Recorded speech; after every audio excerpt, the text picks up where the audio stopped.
আসসালামু আলাইকুম, শুভ সকাল। সবাই কেমন আছেন? আমরাও ভালো আছি।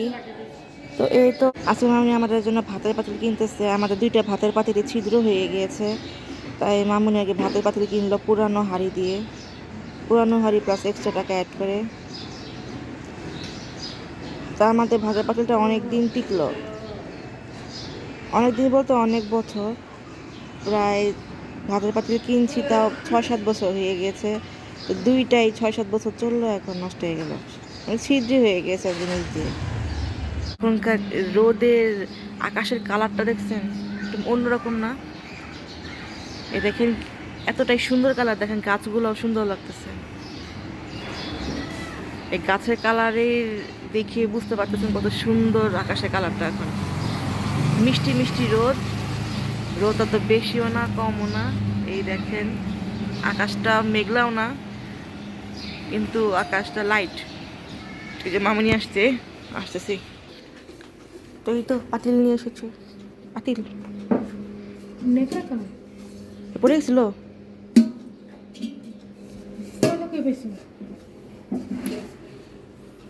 কাকর এই যে পাতিল এনেছে, পাতিলগুলো ভারী আছে,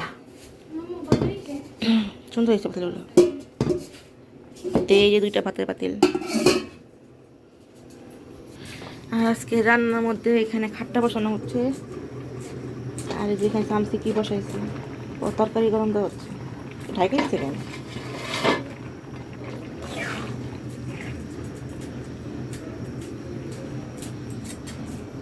তা আজকে খালি খাট্টারে রান্না করা হচ্ছে, এখানে কাটাকাটি হচ্ছে। এই তো আজকে আমাদের সকালে দেখেন 12টা বাজে, আর এই যে এখানে মাংস আছে। আর ভাবতেছি আজকে এই জানলাটা মুছে ফেলি, ভ্যাকিউম করে ফেলি, কারণ এখানে অনেক ময়লা হয়েছে।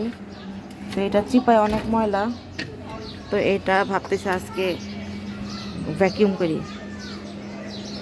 তো ভ্যাকিউম করলেই হয়ে যায়। ভাবতেছি সাথে আমাদের সোফার কভারগুলো দিতে দিই। তো এই যে এইসব সোফার কভারগুলো ভাবতেছি খুলে দিব। এই যে কভার, বালিশের ছোটো কভার, এই যে উপরে ম্যাটগুলা, তো এইগুলো অনেকগুলোই হয়েছে, এগুলো আমি খুলে দিতে দিব। কারণ রোজার মোমেন্টে তো আর ধোয়ানো যাবে না, সবাই রোজা রাখে, এত কষ্ট দেওয়া ঠিক না সবাইকে, তাই দিতে দিব। রোজা আস্তে আস্তে ধুয়ে ফেলুক, যাতে রোজা থাকাকালীন যেন কোনো কাজ করা না লাগে। তো এই দেখেন মোছামাছি শুরু করে দিয়েছি। তো এই দেখেন কত ময়লা হয়েছে এখানে। দেখেন প্রতিটা জানালাতে, প্রতিটা দেখেন গিরিলে গিরিলে কত ময়লা। তো এটা ছোট জানালা, তো তেমন একটা পরিষ্কার করা হয় না। তো ভাবতেছি ছিপা চেপা হাতও আমার যায় না, তাই এই যে দেখেন কত ময়লা। তাই এভাবে করে ময়লা সাইড করে নিয়ে ভ্যাকিউম করে নিব আর কিরা ভাবতেছি। এই দেখেন কত ময়লা। তো এইভাবে করে আমি 2 রুমেরটা করে নিব। আর আমাদের আলমারির উপরে ইয়া ছিল, একটা ওড়না ছিল, এটা সরাই দিব, আর একটা ওড়না বিছাবো আর কি। তো আচ্ছা, এটা পরিষ্কার করি তাহলে। আজকেও মিশনে নামলাম, কাদের মিশন দেখেন। পরিষ্কার করার পর একটা কুকাম করে ফেলছি, একটা আকাম করে ফেলছে আর কি। আকামটা দেখেন চেয়ার ভেঙে ফেলছি। এই যে যা খারাপ লাগতেছে না চেয়ার ভাঙার কারণে। মানে হয়েছে কি, আমিও ব্যথা পাইছি হাতে, এই যে এখানে হাতে ব্যথা পেয়েছি, পায়ে ব্যথা পেয়েছি। তো 2 পায়ে প্লাস হাঁটু ফুলে গেছে, বুঝছেন।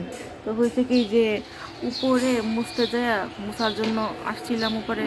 তো ওই যে মুছার টাইমে আমি নিচে এটা ওই চেয়ারের মধ্যে পা দিছিলাম, তো আমার এক পাতেই ভেঙে গেছে। তো আমি এটা যে পাতলা চেয়ার এটা বুঝতে পারিনি, বুঝতেও পারছি কিন্তু আমার খেয়াল ছিল না। ভাবছি এক পায়ের ওজনে কী বা হবে, এ মনে করি পা দিছি, এক পায়ের ওজনেই ভেঙে গেছে। তো এই তো একটা দুর্ঘটনা ঘটে গেল। এই চেয়ারটার বয়স অনেক, এই চেয়ারটা প্রায় 4-5 বছর ধরে আছে, অনেক ভালো চেয়ার, তালুকদারের। তো এরকম দুইটা রাখছে, এখানে একটা আর এই যে ওই বারান্দায় একটা। তো ওই বারান্দায় আর কি কাপড় চোপড় তো। তো এই যে এই চেয়ারটা এখন ওই জায়গায় আনতে হবে। আর এটা হলো আমার ঘরের ভিউ সকালের।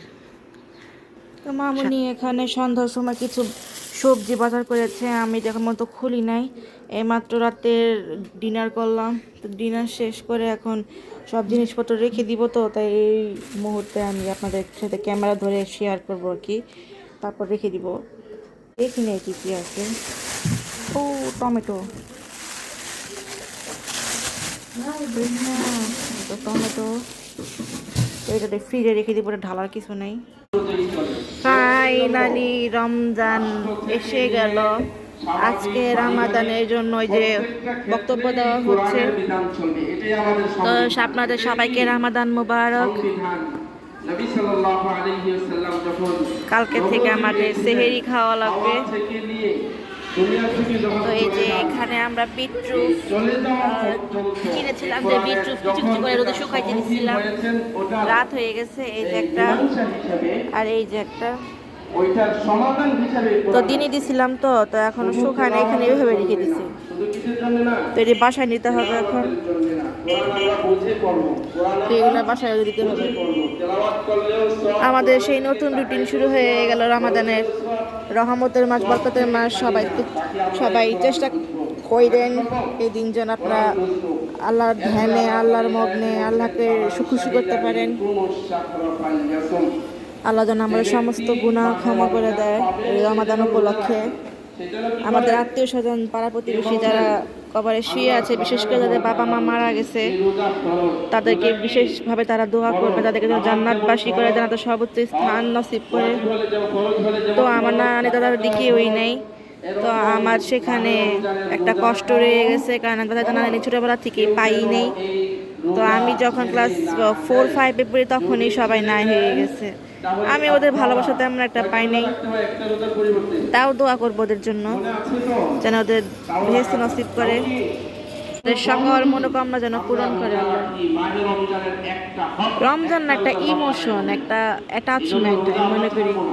রমজানটা আসছে, রোজা রাখবো কি রাখবো না, এর থেকে বড় হলো রমজান এসেছে, যে একটা খুশি রমাদানের জন্য, একটা ইমোশন, একটা মনে চায় যে এই মাসটা মানে কোনো কাম করবো না, স্কুল কলেজ যদি সব ছুটি থাকতো, মানে আমরা খালি আল্লাহ ধ্যানই করতাম, যদি না খাওয়া না থাকতো,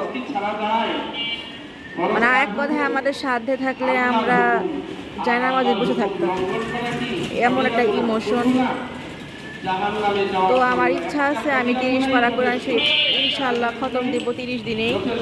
30 দিনে তো পসিবল হয় না, কারণ সবসময় মন মাইন্ড অসুস্থ থাকে। তো তার সেক্ষেত্রে আমি বলবো যে এক এক দিনে অ্যাটলিস্ট 2 পারা 2.5 পারা করে পড়ে রাখবেন, এতে 30 দিনের আগেই খতম হয়ে যাবে আল্লাহর রহমতে।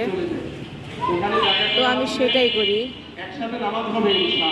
2-3 বার খতম দিলে আর কি ভালো হয়।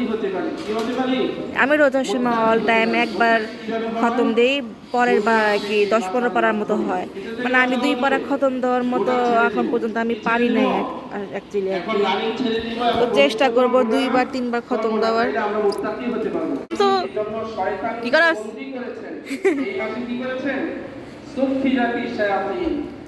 যেমন ছোট বোন এখান দিয়ে কাপড় রোদে দিল,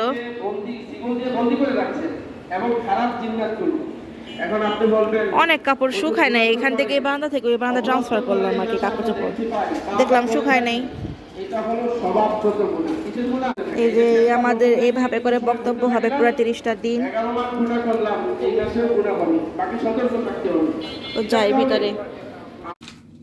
এই যে মামুনি আমাদের জন্য আজকে চিংড়ি মাছের বড়া নিয়ে এসেছে, আর এই যে জিলাপি নিয়ে আসে ছোটোগুলো, চিকন চিকন জিলাপিগুলোর মজাই অন্যরকম। তো এই দেখেন এই জিলাপিগুলো চাই আমি পুরা গুড় দিয়ে বানাই, গুড়ে চুবায় চুবায়। তো এটা আমার অনেক ভালো লাগে, এটা আমার সবারই অনেক ফেভারিট একটা জিলাপি। আর এই যে আমি খাচ্ছিলাম এটা অর্ধেক দিচ্ছে, এটা হলো চিংড়ি মাছের বড়া, এটাও অনেক মজা। তো এটা মামনি নিয়ে আসছে হলো যমুনা থেকে, তো একটু যমুনাতে গেছিলো কাজের জন্য, তো সেখান থেকে নিয়ে আসছে। তো এটা এখন খাই, তো আপনাদের সাথে শেয়ার করলাম আর কি। দেখেন এটা অনেক মজা, আর এমনি তো আমার যমুনা খাবারগুলো অনেক ভালো লাগে, তাই মামনি গেলে এখান থেকে প্রায় নিয়ে আসে আর কি আমাদের জন্য। তো এই যে মামনি আজকে আমাদের জন্য দিল্লির বিরিয়ানি নিয়ে এসেছিল, দুইজনের জন্য 2 প্যাকেট। আমরা আর কি গরম করে এখানে রেখে দিয়েছি, গরম করে আনছি, দেখেন ধোয়া উঠতেছে। তো রোজা আগামীকাল থেকে রোজা শুরু, মাশাআল্লাহ আলহামদুলিল্লাহ। তো সেই সুযোগে আজকে আর কি এরকম ভাজা পোড়া খাচ্ছি, কারণ রোজা রেখে তো ভাজা পোড়া আর খাওয়া যায় না, পেটে সমস্যা হবে, সেই জন্য আজকে খেয়ে ফেলতেছি। তো এর মাঝখান দিয়ে তো খাবো, কিন্তু রোজার প্রথম প্রথম তো আর খাওয়া হবে না 10 দিনের মতো। তো ওই তো খেয়ে নেই এখন। রাজ কি বলে, রোজার আগে লাস্ট খাইয়ে নি। বললাম যে হ্যাঁ ঠিকই তো, রোজার আগে তো এটাই লাস্ট, তো খাইয়ে নিতেছি আর কি, মানে দুষ্টামি করলাম আমি আর কি। তো কোল্ড ড্রিঙ্কস ফ্রিজে রেখে দিছি, তো খাওয়ার পরে কোল্ড ড্রিঙ্কস খাবো। আর দেখেন এত দাম দিতেই হারিয়ানি, দেখেন কয় পিস লেবু দিছি, লেবুর দাম 120 টাকা কেজি, সরি 120 টাকা করে, দেখে দাও হালি 1 পিস লেবু দিছে, 1 পিস লেবু। তারপরে তারপরে একটা কি বলে শশা দিছে 2 পিস করে, গাজর ছিল, আর আর ইয়া ছিল কাঁচামরিচ দিছে 2 পিস করে, দেন কত কিপটা, মানে সব 2 পিস করে, কিন্তু লেবু দিছে 1 পিসই 2 প্যাকেটের মধ্যে। এই হলো কিপটামি। আর এইগুলো হলো ইয়ার মরিচ, এই যে এখানকার, আমরা এই মরিচগুলো খাই, কিন্তু আপাতত এই কাঁচামরিচ দিয়ে দিছে আর কি আমাদেরকে, যে এত টাকা দিয়ে খাবার কিনা যদি এরকম খাবার দেয়। তেহারিটা খেয়ে দেখলাম তো মজা হয়েছে তেহারিটা। তো পারফেক্ট অয়েলও তো বেশিও না কমও না। তো আমি হাতাহাতি করছি, তো এই জন্য অয়েল অনেক দেখা যাচ্ছে, কিন্তু একদম লাইট অয়েল, আর অনেক টেস্টি খাবারটা। এই প্রথম ভালো লাগলো তেহারি খেয়ে, যমুনার কোনো তেহারি খেয়ে, আর তার দিল্লির বিরিয়ানি। তো আচ্ছা খেয়ে নিই তাহলে। আর এখানে এনেছে মানে বেগুন, হ্যাঁ বেগুনের সাথে এনেছে কাঁচামরিচ। কাঁচামরিচের দাম বলে বাড়ছে, শুনলাম 50 টাকা বলে পোয়া। তো দেখতে হবে কালকে, আমরা তো এখান থেকে সবজি নিচ্ছি, তো উনি বললো যে 50 টাকা বলে, তো এটা তো খুবই খারাপ কথা, এত দাম কি হবে। আর দেখেন বিশাল বড় সাইজের একটা বাঁধাকপি, ওয়াও অনেক বড়। তো আপনাকে দেখাচ্ছি ক্যামেরার সেন্সে, এই দেখেন কত বড় বাঁধাকপি একটা, বাবা বিশাল বড়। এটা দিয়ে তো 2 দিন খাওয়া যাবে ভাজি করেও। আমাদের এইটা অর্ধেক বাঁধাকপি 2 দিন কেটে, মানে 2 দিন যায় শেষ হইতে, আর এটা তো কত বড়। মামনি এমনি তুমি এত বড় বাঁধাকপি কিনছো কি করতে, কি করবা, কত নিছি এত বড়টা? হ্যাঁ 30 টাকা তো অনেক বড়, অনেক সস্তা দিছে, অনেক বড় কিন্তু এটা, মানে ক্যামেরাতে কতটুকু আসছে বুঝতেছি না, হয়তো আপনারা বুঝতে পারবেন নাকি। তো দেখেন পুরাটা ঝুড়ি ভরে গেছে, তাহলে বুঝেন কত বড় এটা, তো অনেক বড় হয়েছে। আমি বাঁধাকপিতে দেখেন খিচুড়ি ভাজি সব ক্ষেত্রে দেওয়া লাগবে, যে বড় কিনছো। হ্যাঁ মা, এই তো আজকের বাজার এটা। হ্যাঁ ভারী, অল্প ভারী, মানে বড় আন্দাজ ভারী কম, আর ছোট ছোট বাঁধাকপি যে ভারী থাকে না, ওই রকম ভারী। তো তুমি দেখো কতটুকু, তো আচ্ছা এগুলো গুছাই ফেলি আমি।